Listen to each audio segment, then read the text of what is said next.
pembelajaran ya. Tapi sebelum itu berhitung dulu. Ini kita akan melakukan pembelajaran secara berkelompok ya. Berhitung sampai 5 dimulai dari kanan. 1, 2, 3, 4, 5. Akhirnya 1, 2, 3. Oke. Udah ya. Nah, sekarang silahkan duduk dengan kelompoknya masing-masing. Untuk kelompok 1 duduklah di sebelah sini, kelompok 2 di sebelah sini, 3, 4, 5. Sudah? Oke, baik. Sekarang buka buku LKS kalian halaman 15.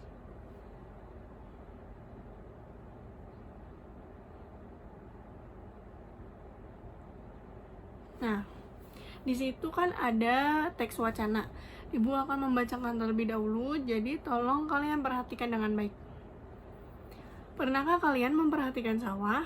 Jika kalian berada di sawah, kalian akan melihat bentangan hijau tanaman padi. Terdengar suara kicauan burung pipit yang bergerombol mencari makan. Kalian juga merasakan sejuknya hembusan angin. Di sawah sering ditemukan seekor ular yang memangsa seekor tikus. Hal tersebut dapat menguntungkan petani karena dapat mengurangi gerombolan tikus yang merusak padi. Katak juga banyak ditemukan di sawah, dan tak jarang ular pun juga memakannya. Aliran air sungai yang menuju sawah membuat banyak organisme air tawar seperti ikan kecil dan keong hidup.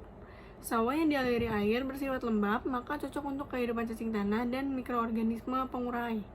Cacing tanah memanfaatkan sampah organik menjadi zat-zat yang lebih kecil sementara untuk kesuburan tanah dan berefek positif bagi pertumbuhan padi. Nah, selain tanaman padi, di sawah juga ditemukan berbagai jenis rumput liar. Tanaman tersebut perlu dibersihkan oleh petani karena dapat mengganggu pertumbuhan tanaman padi. Nah, setelah kalian simak wacana tadi, di bawah itu ada 3 pertanyaan. Bukan pertanyaan, 3 tugas. Yang pertama, berdasarkan wacana dan tujuan percobaan tersebut, buatlah rumusan masalah untuk suatu rancangan percobaan yang dapat dilaksanakan di lingkungan sekolah. Nah, jadi kalian membuat rumusan masalah terlebih dahulu sebelum melakukan pengamatan.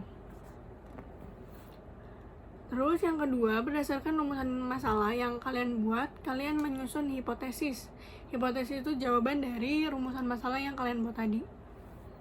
Yang ketiga, ada untuk menguji hipotesis yang telah kalian buat, rancanglah percobaan dengan petunjuk sebagai berikut. Nah, kemarin kan sudah ibu bilang bahwa untuk mempersiapkan alat dan bahan dari rumah ya, tali rafia dengan ukuran 1x1 meter, yang kedua ada meteran, ketiga patok, yang keempat alat tulis. Nah, untuk bahan-bahan yang seperti lahan parkir, sekolah, mikroskop, kebun sekolah, sama lup itu udah disediakan di sekolah. Nah, untuk cara kerjanya itu ada 2. Yang pertama, pilihlah alat dan bahan yang digunakan dalam percobaan yang telah dilakukan dan jelaskan secara singkat masing-masing kegunaannya. Jadi, kalian menjelaskan dulu nih alat dan bahan yang kalian bawa tadi sama yang sudah disediakan, itu kegunaannya apa aja. Yang kedua, menyusun cara kerja yang sistematis berdasarkan alat dan bahan yang kalian pilih. Paham sampai di sini? Nah, selanjutnya ada lembar kerja 2. Yang pertama, berdasarkan rancangan percobaan yang telah kalian buat tadi, itu kalian tabulasikan hasil pengamatan pada bentuk tabel. Nah, tabelnya itu seperti ini. Di LKS kalian adalah ya bentuk tabelnya seperti apa. Nah, itu terdiri dari komponen biotik dan komponen abiotik sama ada jumlahnya. Nah, maksudnya di sini saat kalian melakukan pengamatan di kebun sekolah atau di parkiran atau di lingkungan, itu kalian melihat komponen biotiknya tuh apa aja, itu kalian sebutin. Misalnya contohnya kalian lihat kucing, atau enggak kalian lihat ular di kebun sekolah, atau enggak itu batu, kayu. Nah, itu kalian klasifikasikan mana yang biotik, mana yang abiotik. Kan sebelumnya juga ibu sudah jelaskan bahwa komponen biotik itu seperti apa, komponen abiotik itu seperti apa. Kalau yang menyimak dengan baik, pasti kalian paham. Nah, untuk jumlahnya itu kalian tuliskan seberapa banyak yang kalian lihat. Misal kalian melihat kucing ada 3, nah kalian tulis jumlahnya 3.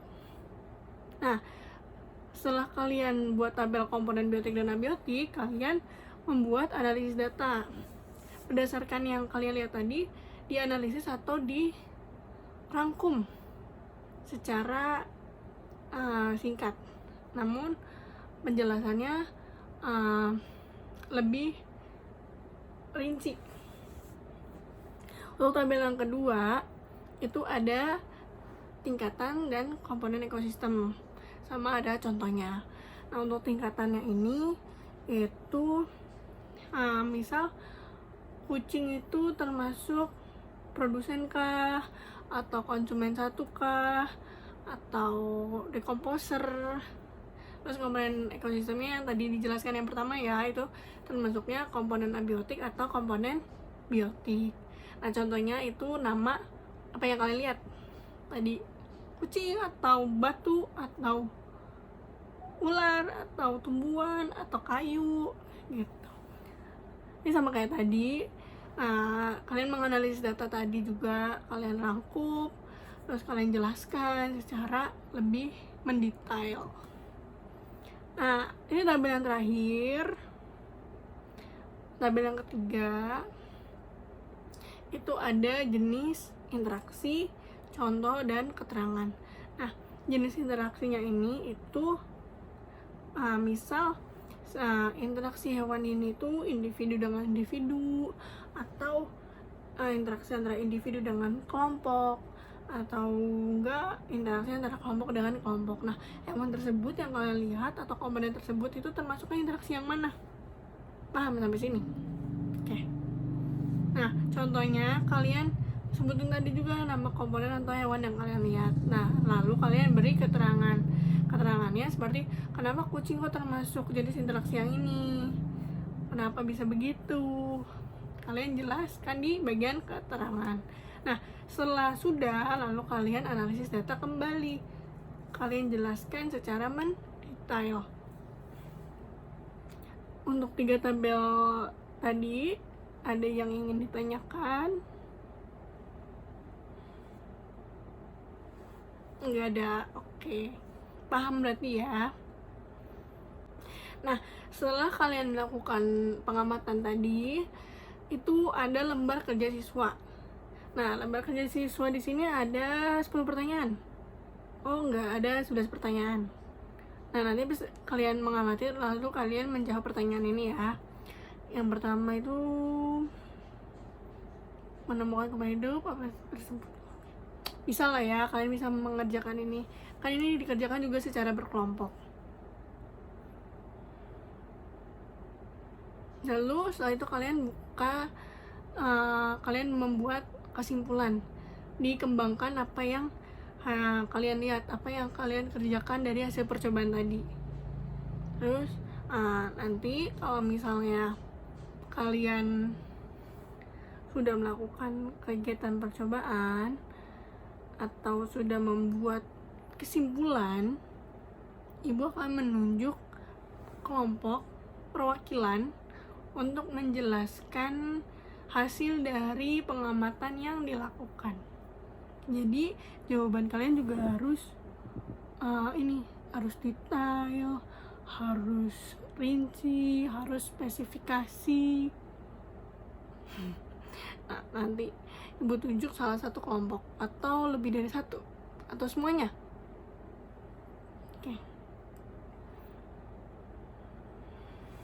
Oke, pengamatan bisa dimulai dari sekarang.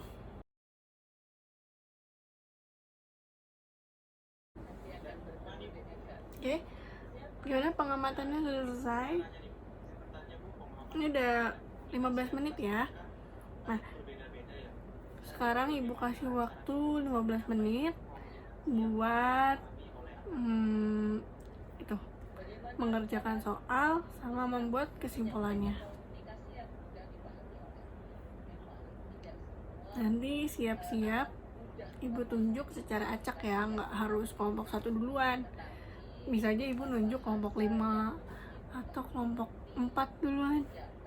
Jadi harus persiapan dengan baik ya. Oke, ibu kasih waktu 15 menit dari sekarang ya.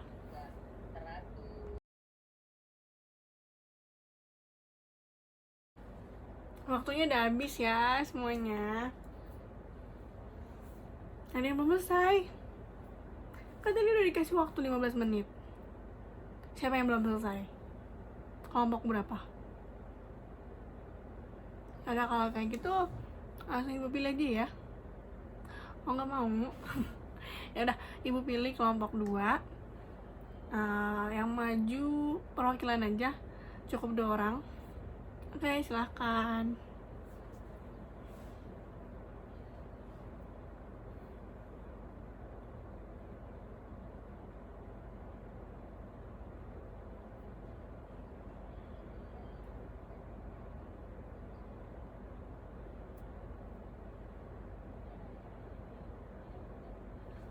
Oke, nah ini dari kelompok 2 itu menurut ibu penjelasannya udah bagus, tapi objek yang ditemuin masih kurang. Kenapa kok kurang? Padahal kan di kebun sekolah banyak, di taman sekolah banyak, di parkiran banyak. Kenapa kok objeknya cuma segitu? Kelompok lain ada yang lebih dikit.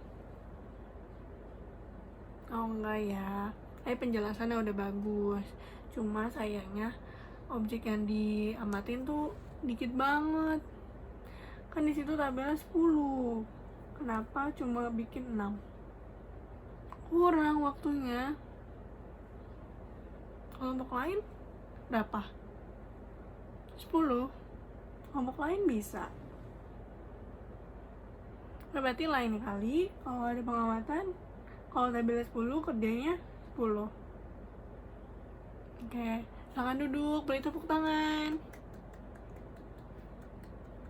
Selanjutnya dari kelompok 5. Ini yang ngerjainnya telat ya. Kelompok 5 maju. Kalau misalnya udah telat, terus hasilnya kurang, penjelasannya kurang, parah sih. Nih ibu nilainya gimana ya? Mari kita dengerin dulu ya. Oke, silakan.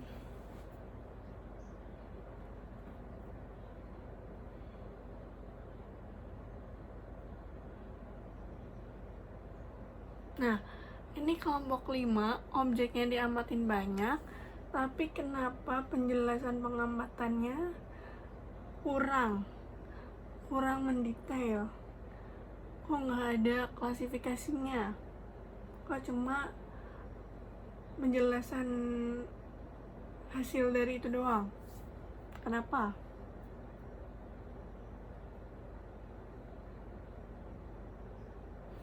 Ya berarti besok-besok kalau lakuin percobaan untuk semuanya ya, untuk kelompok semuanya ya. Kalau misalnya perintahnya untuk menjelaskan secara detail, kalian harus menjelaskan secara detail. Kalau misalnya nyebutinnya disuruh 10, kalian harus nyebutinnya 10. Paham? Oke. Sekarang kelompok 1 maju. Oke.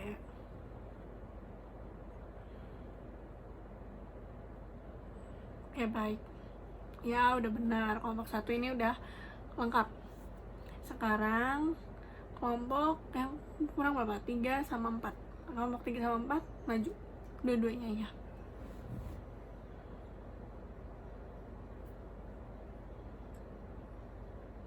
Oke. Nah, untuk 3 kelompok ini 1, 3 sama 4 ini udah lengkap ya. Penjelasannya cukup, klasifikasinya jelas, contohnya yang diamatin juga banyak. Oke, tepuk tangan semuanya. Nah, sekarang ibu mau ngejelasin dari pengamatan kalian tadi, ekosistem tuh di lingkungan sekolah ini tuh ada nggak? Pastinya ada. Nah, kita lihat di tabel pertama ya. Tabel pertama.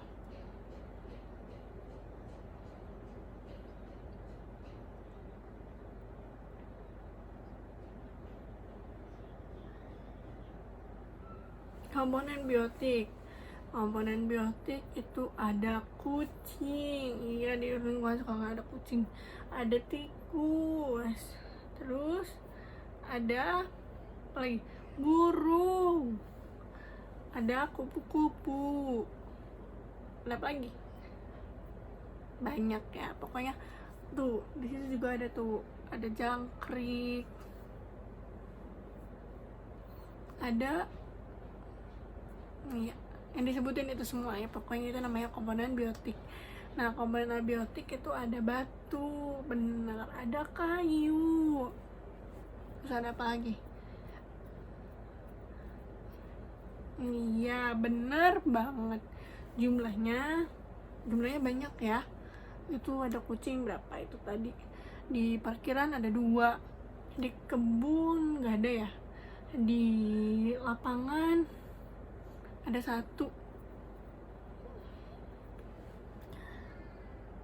Terus tabel yang kedua, tingkatannya kalau apa namanya, bakteri itu sebagai dekomposernya. Terus ada ikan kan ya, tadi di depan ruang kepala sekolah itu ikan tuh sebagai konsumen 1. Komponen ekosistemnya ikan tuh sebagai komponen biotik. Contohnya ya ikan. Lalu di tabel ketiga, nah jenis interaksinya tuh, kalau ikan tuh apa sih? Kalau ikan tuh ternyata dia interaksi antara individu dengan kelompok, kadang kelompok dengan kelompok, kan ikan banyak ya, ada yang individu dengan kelompok. Iya bener tadi yang udah ibu bilang. Terus contohnya tadi ikan.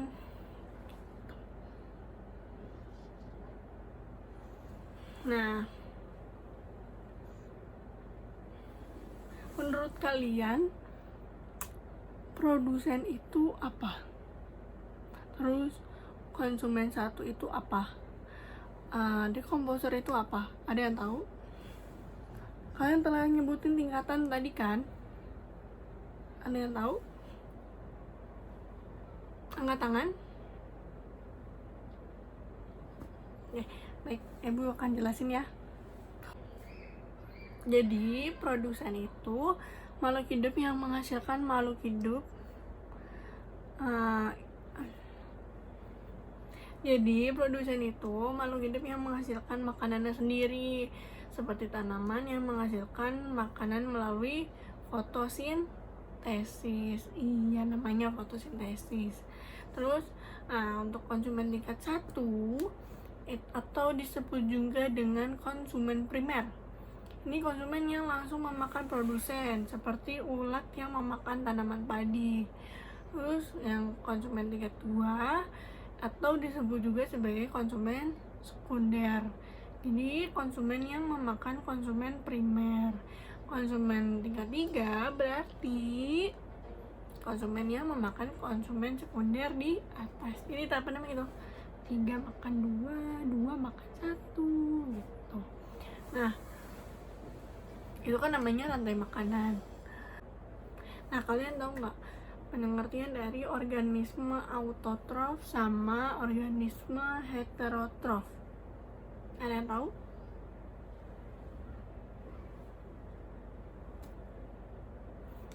Nah, kalau yang masuk ke dalam heterotrof itu namanya herbivora, karnivora, dan omnivora. Yang sudah dijelaskan di awal tadi ya, kalau misalnya herbivora itu pemakan daun-daunan atau rumput atau tumbuhan. Kalau karnivora itu pemakan daging. Terus omnivora pemakan segalanya atau kedua.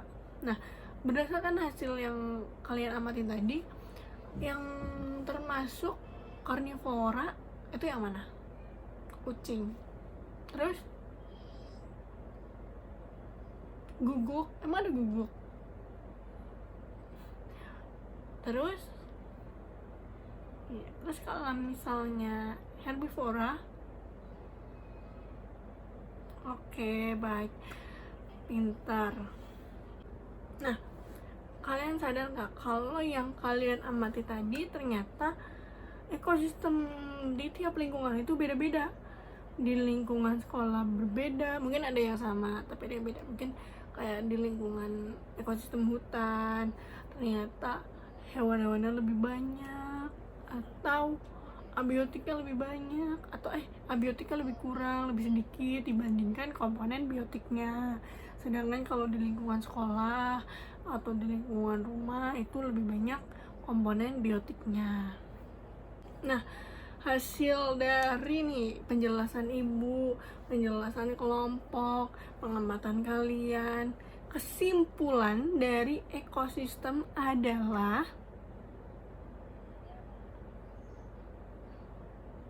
ekosistem adalah suatu sistem ekologi yang terbentuk oleh hubungan timbal balik tak terpisahkan antara makhluk hidup dengan lingkungannya. Nah, ekosistem ini juga bisa dikatakan suatu tatanan kesatuan secara utuh dan menyeluruh antara segenap unsur lingkungan hidup yang saling memengaruhi. Nah, terus tadi ekologi itu apa? Nah, kalau ekologi itu dia cabang ilmunya, cabang ilmu biologi yang mempelajari interaksi antara makhluk hidup dengan makhluk hidup lain dan juga dengan lingkungan sekitarnya. Oke, sampai sini paham ya? Kan kalian udah ngamatin, udah menyimpulkan, sudah menganalisis, ibu juga sudah menjelaskan. Jadi itu pembelajaran hari ini mengenai ekosistem. Apa ada yang ingin ditanyakan untuk pembelajaran hari ini? Oke, baik, berarti semua udah paham ya.